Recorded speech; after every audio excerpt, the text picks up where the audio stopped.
लक्ष्मण, बहुत खुश नजर दिखलाई पड़ते हो, क्या बात है? हाँ भैया, इस प्रसन्नता का कारण है।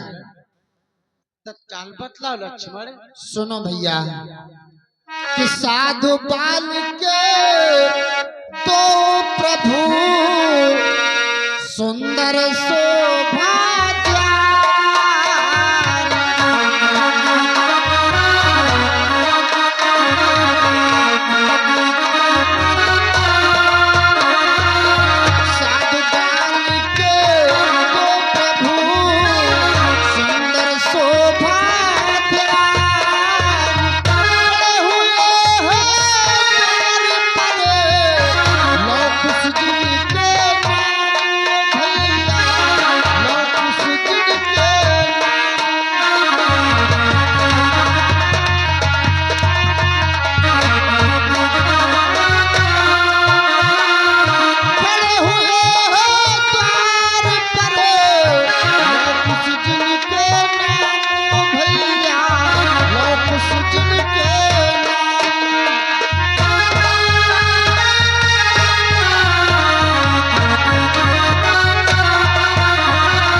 साधु जैसी वेशभूषा बनाए हुए छोटे छोटे दो बालक आए हैं, जो कि अपने द्वार पर खड़े हुए हैं, जिनका नाम लौ और कुश है। उनके हाथों में छोटी छोटी बीणाएं हैं भैया। क्या कहा लक्ष्मण? छोटे छोटे बालक जिनका नाम लवकुश है, अपने दरवाजे पर है, जिनके हाथों में छोटी छोटी बीड़ाएं हैं। लेकिन लक्ष्मण, ये बताओ वो बालक करते क्या है?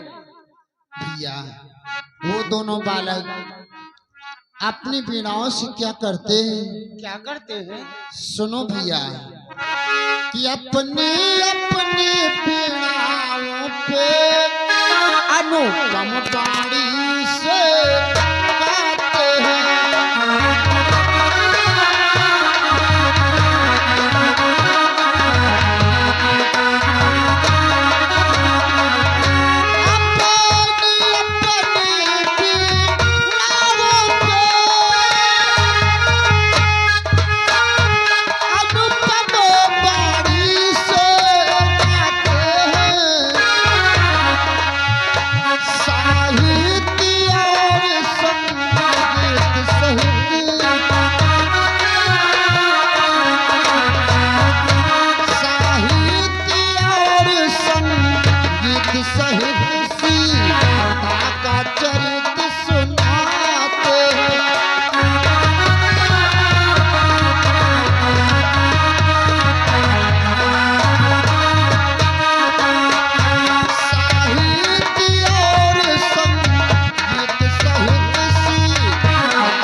वो दोनों बालक अपनी अपनी उन बीणाओं पर सीता का चरित्र सुनाते हैं भैया।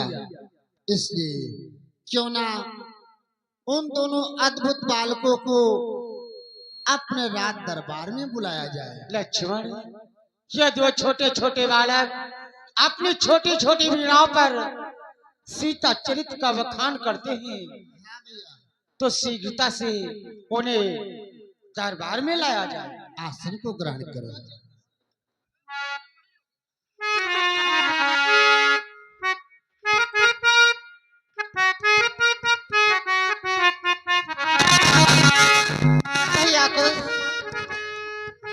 हमें लगता है वो राजन नहीं आएंगे, इसलिए चलो यहाँ से आगे की तरफ प्रस्थान। कहाँ क्यों जा रहे हो? राजन, मैंने समझा कि आप वापस नहीं आएंगे, इसलिए हम दोनों भाई यहाँ से जा रहे थे। अरे थोड़ा सा विलंब हो गया, तुम लोग जा रहे हो, चलो आओ दरबार को चलते हैं। चलो राजन।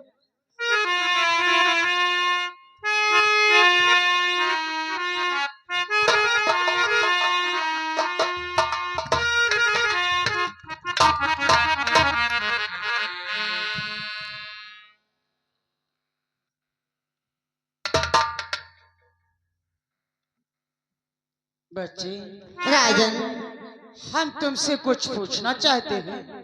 क्या पूछना चाहते हो? तो सुनो बालको। तो है संगीत तुम और पूछ रहा मैं हाल, और आए हो किस जगह से, किस नपते हो लाल। अवश्य बताऊंगा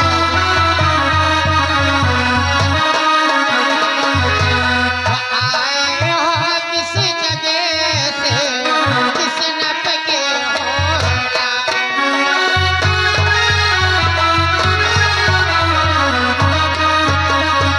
बच्चे, तुम हमें ये बताओ कहाँ से आ रहे हो, और तुम किस राजा के पुत्र हो, और अपनी अपनी छोटी छोटी पीड़ाओं पर क्या सुनाते हो।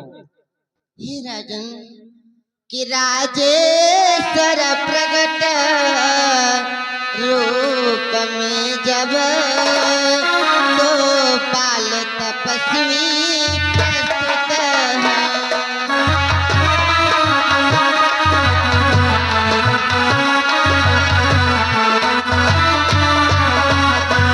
कि राजेश्वर प्रगट रूप में जब दो बाल तपस्वी प्रस्तुत हैं, फिर प्रश्न कौन सा यह अक्षर हम दोनों तो अद्भुत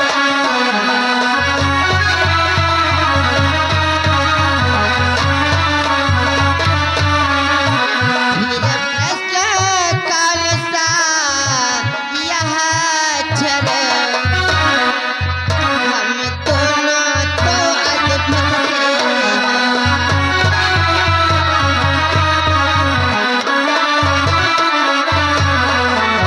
हम दोनों भाई आपके दरबार में प्रस्तुत हुए हैं।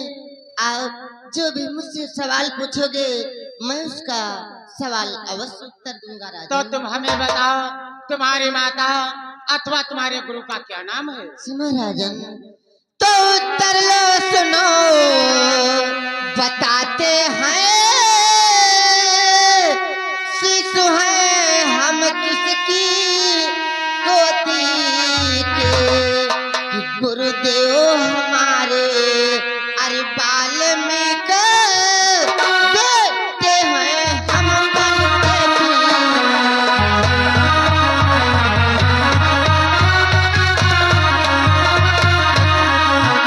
गुरुदेव हमारे वाल्मीकि बेटे हैं हम बनते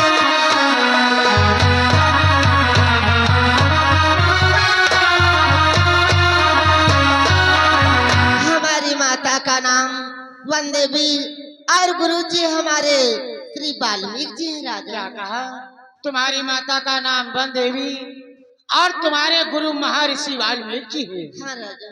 तो हमें ये बताओ तुम्हारे पिता का क्या नाम है। हे राजन, कि पिता बंसु नहीं जानो आज, पिता बंसु नहीं जानो आज, पिता बंसु नहीं जानो आज, लव कुश नाम सुनो रघुराजू, लव कुश नाम सुनो रघुराजू।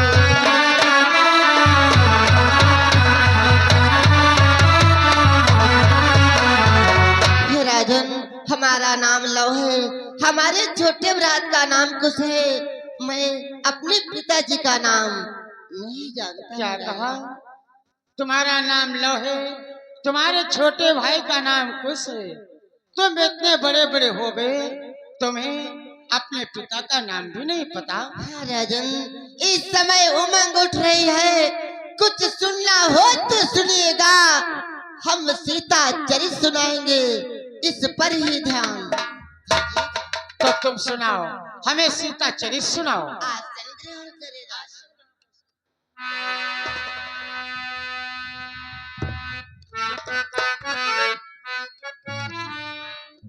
कि श्री गणपति को शरणवार हरि गुरुवर का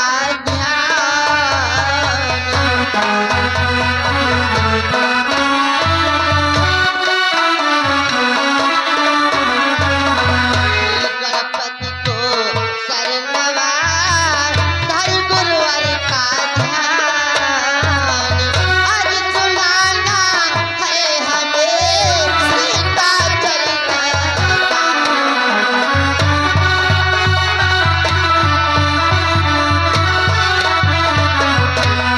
आज सुनाना है हमें सीता चरित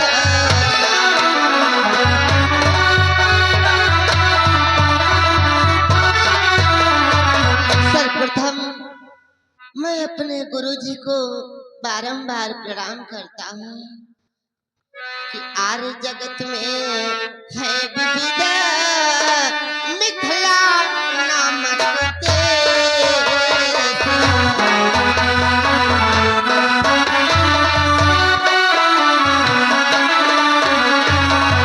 आर्य जगत में है विविध मिथिला नामक देश।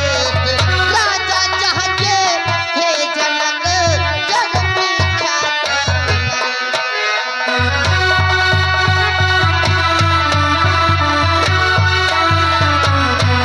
राजा चाहते हे जनक जग विख्यात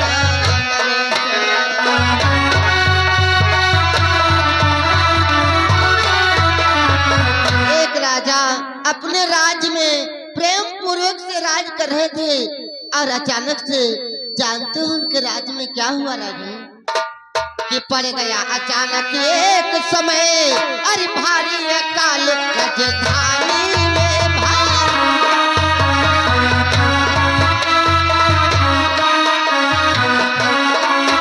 भारी अकाल राजधानी में तब हल्ले कर वही विदेह जाकर लगते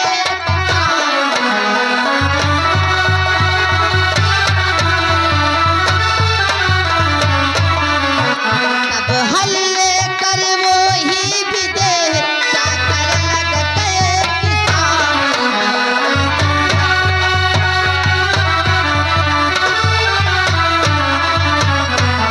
आज जो राजा अपने राज्य में प्रेम पूर्वक से राज कर रहे थे अचानक से उनके राज्य में भारी अकाल सूखा पड़ जाता है।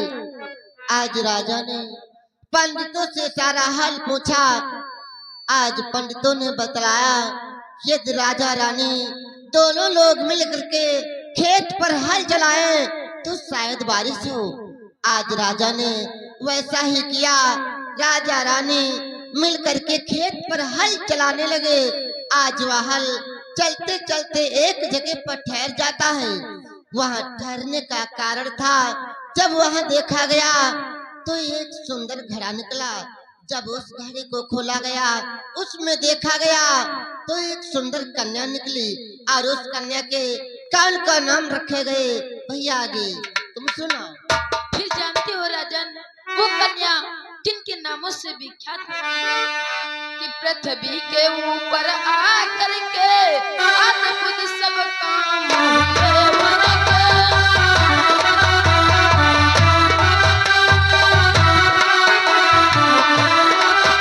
अद्भुत सब काम हुए उनके जब सिया जानकी वे देही सीतादिक नाम हुए उनके।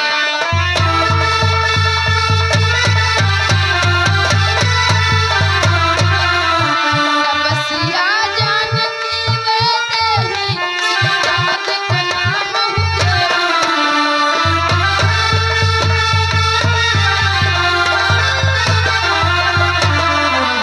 राजन उस कन्या के नाम सिया जानकी वैदेही के नाम से विख्यात होती है।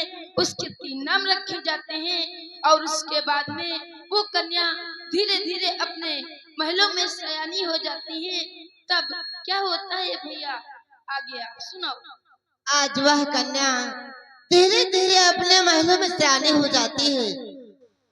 इसी महलों में एक बहुत बड़ा विशाल शिव धनुष रखा हुआ था। आज वह कन्या खेल खेल में उस धनुष को उठा लेती है। आज ऐसा अचंभित दृश्य देख करके महाराज जनक आज प्रतिज्ञा करते हैं। और जानते हो कौन सी प्रतिज्ञा करते हैं राजा? कि पुत्री ने इसे उठाया है और जो इसे उठा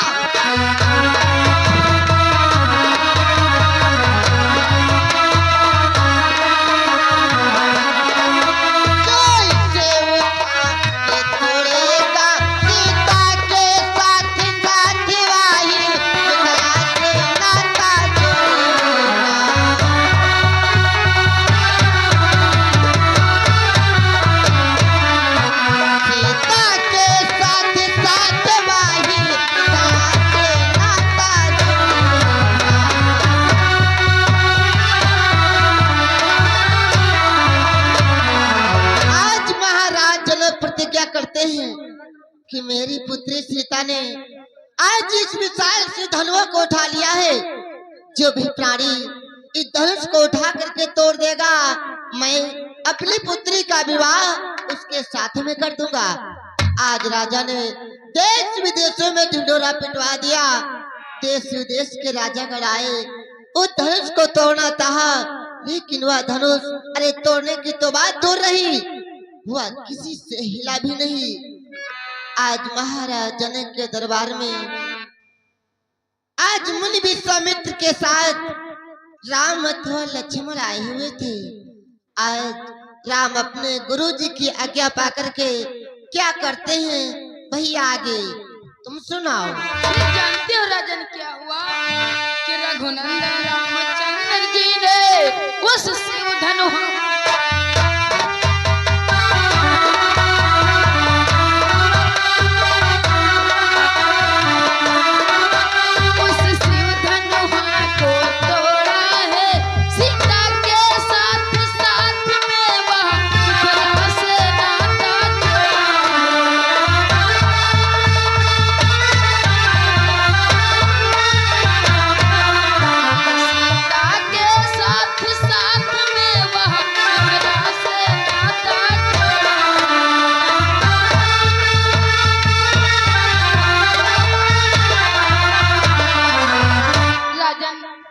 विश्वामित्र का आदेश पाकर के राम उस धनुष का भंजन करने के लिए उठते हैं तो सारे देवतागण राजागण देखते रह जाते हैं और राम उस धनुष को तोड़ देते हैं और माता सीता के साथ में विवाह हो जाता है और महाराज जनक की प्रतिज्ञा भी पूरी हो जाती है।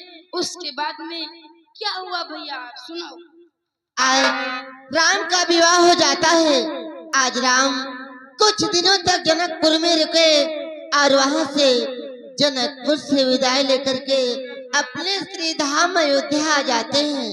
आज राम को अयोध्या में कुछ दिन व्यतीत हुए थे और अचानक से जानते हो क्या हुआ राजा कि पर काल चक्र के कारण ही और संपूर्ण सुखो कहाँ से हुआ।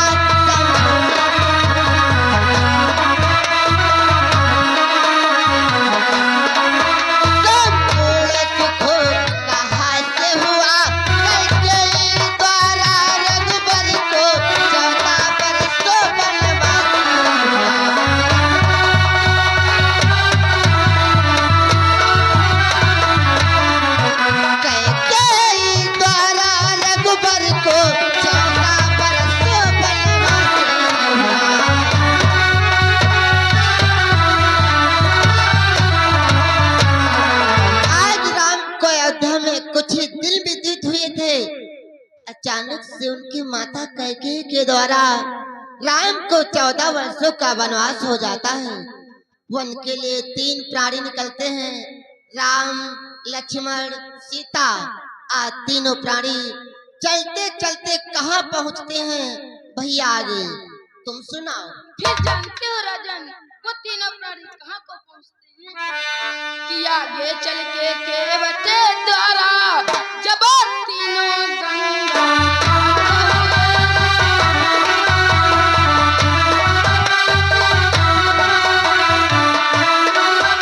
जब तीनों गंगा पार हुए तब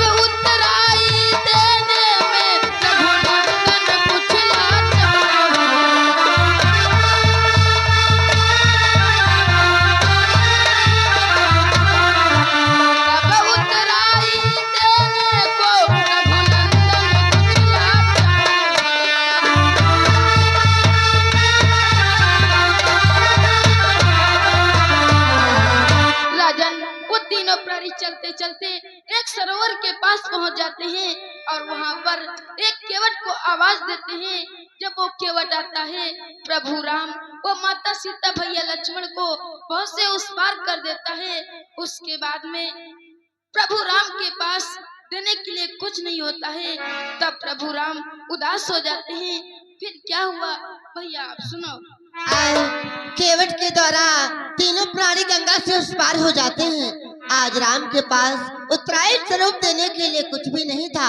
आज राम का उदास मुखड़ा देख करके सीता ने, जानते हो राजन क्या किया, कि वो समय अवस्था रघुबर की, सीता ने तब अवलोकन की।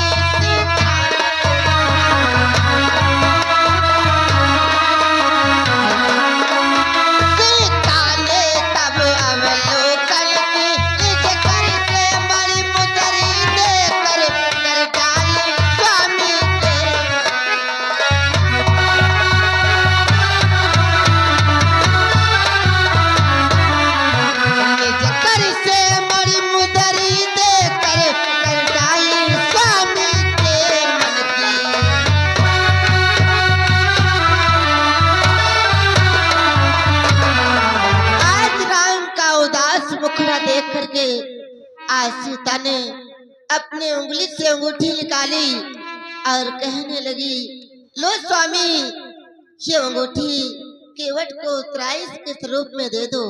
आज वही अंगूठी राम केवट को देने लगते हैं।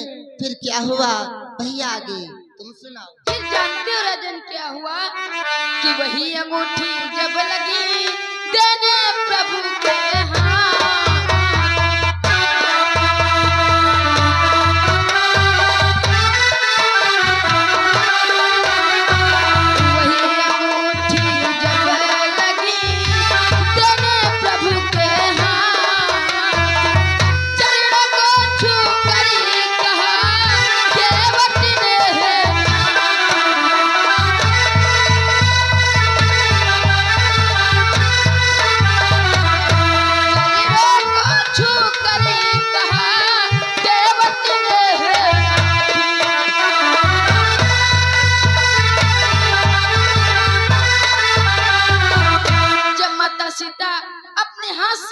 अंगूठी निकाल करके प्रभु राम को देते हैं। तो प्रभु राम वही अंगूठी जब केवट को देते हैं राजन, तो वो केवट वो अंगूठी नहीं लेता है, बल्कि प्रभु राम के चरणों में गिर जाता है। और फिर क्या हुआ भैया आप सुनाओ। आज केवट उस अंगूठी को इनकार कर देता है। आज राम से मांग रहा है, और जानते हो क्या मांग रहा है राजन, कि हे अवधेश्वर हे तब शिवर, अब वाही उतराई ना,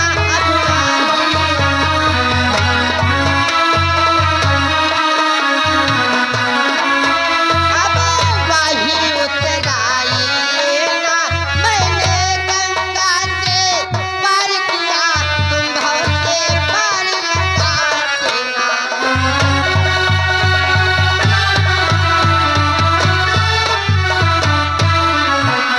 मैंने गंगा से पार किया, तुम भव से पार लगाते ना।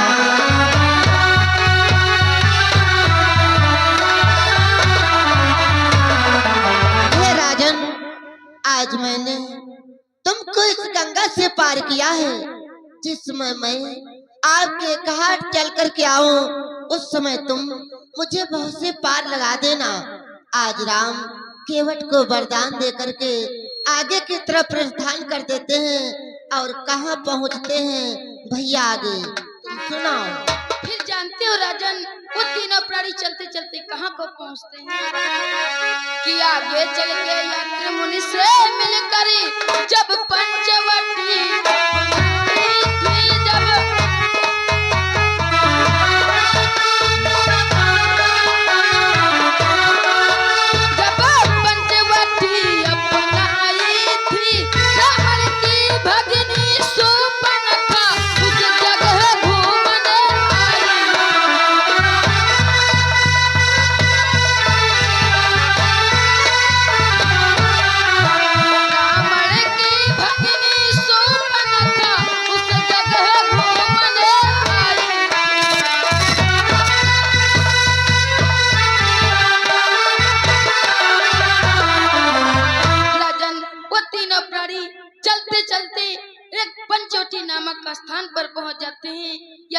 दंडक वन में वहाँ कुछ ही दिनों तक व्यतीत करते हैं।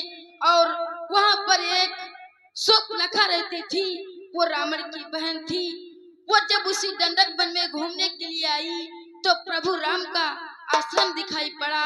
और जब प्रभु राम की कुटिया देखी तो वो प्रभु राम की कुटिया की तरफ बढ़ी। और फिर क्या हुआ भैया आप सुनाओ। रावण की बहन शूर्पणखा उसी पंचवटी पर आ जाती है। आज राम का इतना सुंदर स्वरूप देख करके आज वह नारी राम को देख करके मोहित हो जाती है। आज राम के पास गई और कहने लगी, हे तपस्वीवर, मुझसे शादी कर लो।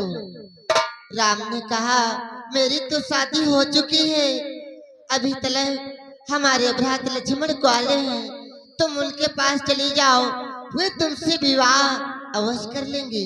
आज वह नारी लक्ष्मण के पास गई और सारा प्रस्ताव रखा, परंतु लक्ष्मण ने भी शादी से इनकार कर दिया। आज वह नारी एक दो बार इधर उधर आई गई, परंतु कोई भी प्राणी उससे विवाह करने के लिए तैयार नहीं हुआ। आज वह नारी विशाल रूप धारण करके सीता जी को खा जाना चाहा। फिर जानते हो क्या हुआ राजन? तो किसे विदित थी यह लीला, अरे राघो यह करी दिखलाए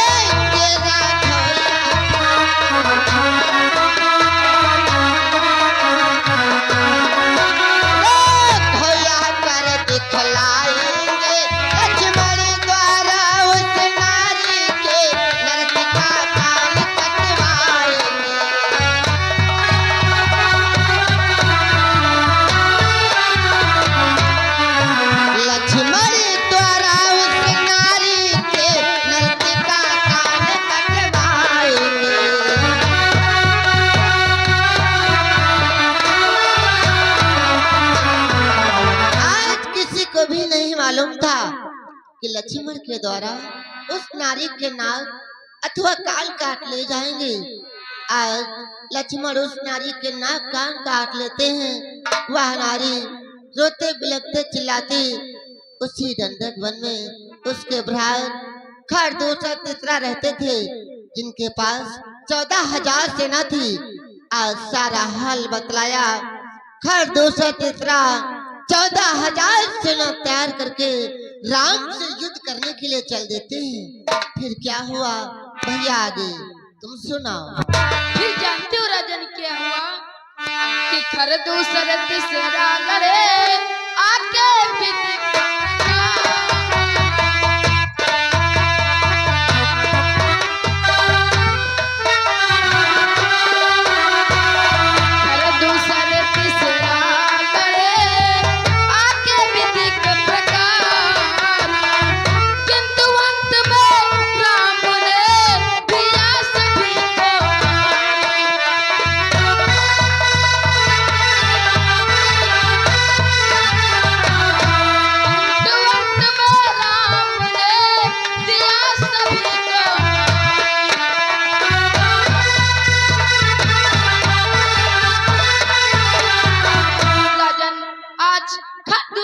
तीसरा एक तरफ 14,000 सेना लेकर के खड़े हुए हैं और प्रभु राम एक तरफ अकेले।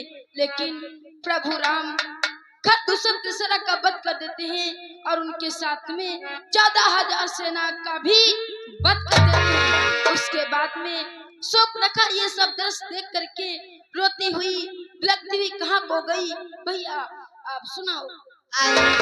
राम के हाथों द्वारा खरदूषा तीसरा एवं 14,000 सेना का वध हो जाता है। आज वह नारी वहां से रोते बिलखते चिल्लाती लंका पहुंची। लंका में सारा हाल अपने भ्रात दशकंधर से बतलाया। आज दशकंधर मारीच की सहायता लेकर के सीता का हरण कर लेता है। आज राम रोते बिलखते चिल्लाते गिद्धराज का उद्धार करते हुए समरी आश्रम होते हुए ऋष मुक्त पर्वत पर पहुंच जाते हैं। आज वहां पर सुग्रीव से मित्रता की और भारी बानरी सेना तैयार की। बानरी सेना तैयार करके लंका पर चढ़ाई कर देते हैं। लंका में अनेकों दिनों तक युद्ध चलता रहा। राम अथवा लक्ष्मण के द्वारा अनेकों योद्धा मारे जाते हैं। अंत में रावण का भी वध हो जाता है। तो विजय सहित जब अवध में पहुंचे रघुकुल चार।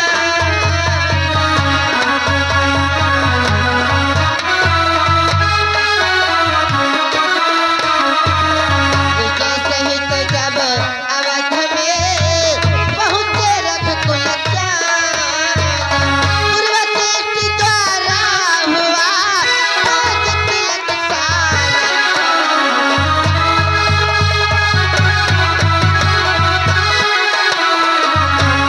पूर्व दृष्टि द्वारा हुआ राज तिलक सारा।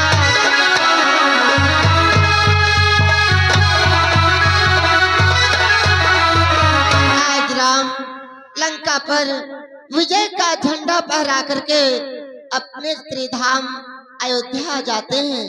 अयोध्या में उनके गुरुजी के द्वारा राम का राज तिलक हो जाता है। तो नाम आपका भी सुना हम दोनों ने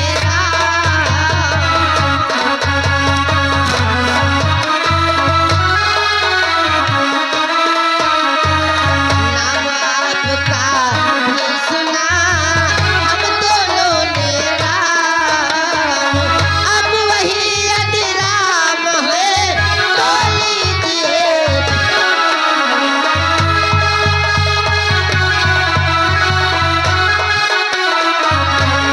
अब वही यदि राम है तो लीजिए प्रणाम।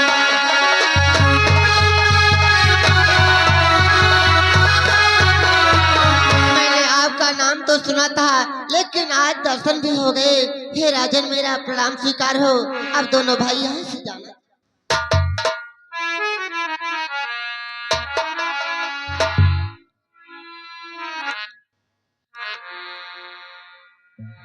बच्चे, राजन, मेरा तो जी चाहता है कि थोड़ी देर तक हमारे महलों में और रुके। बच्चे, ये क्या कहते हो राजन कि हम रमते हुए तपस्वी।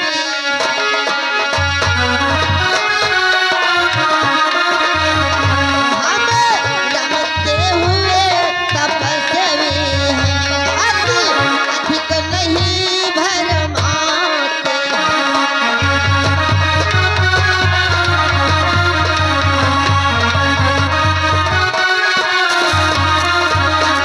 हम रमते हुए तपस्वी हैं, अधिक नहीं भरमाते।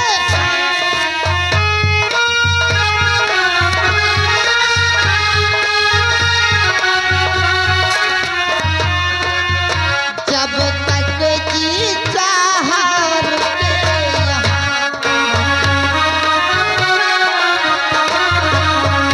जब तक जी चाहा रुके यहाँ। जी उचिता तो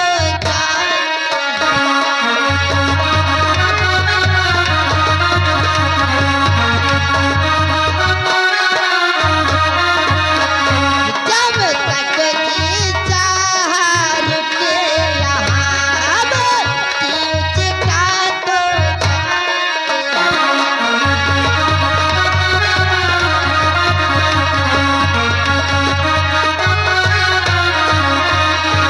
हे राजन, जब तक हम दोनों भाइयों का जी आपके दरबार में लगा, तब तक आपको सीताचरित सुनाया।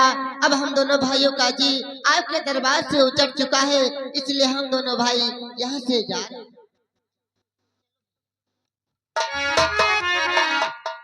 लक्ष्मण, भैया देखा छोटे छोटे बालक बनवासी का भेष धारण किए हुए इतनी छोटी सी उम्र में अपनी छोटी छोटी वीणाओं पर ये हमारा तुम्हारा बीता हुआ कल सुना रहे थे।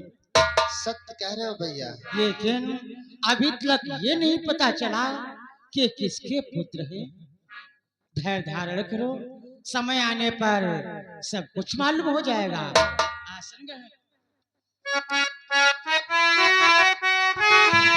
ऐसे लौंडे तो बढ़िया रहे पाले वाले, लेकिन भोजन खाए थे भूसा उसा खाते होती तो पाल दी थी। आज को लेकर के चलना चाहिए। जैसे लौड़पुर में लौड़ासुर का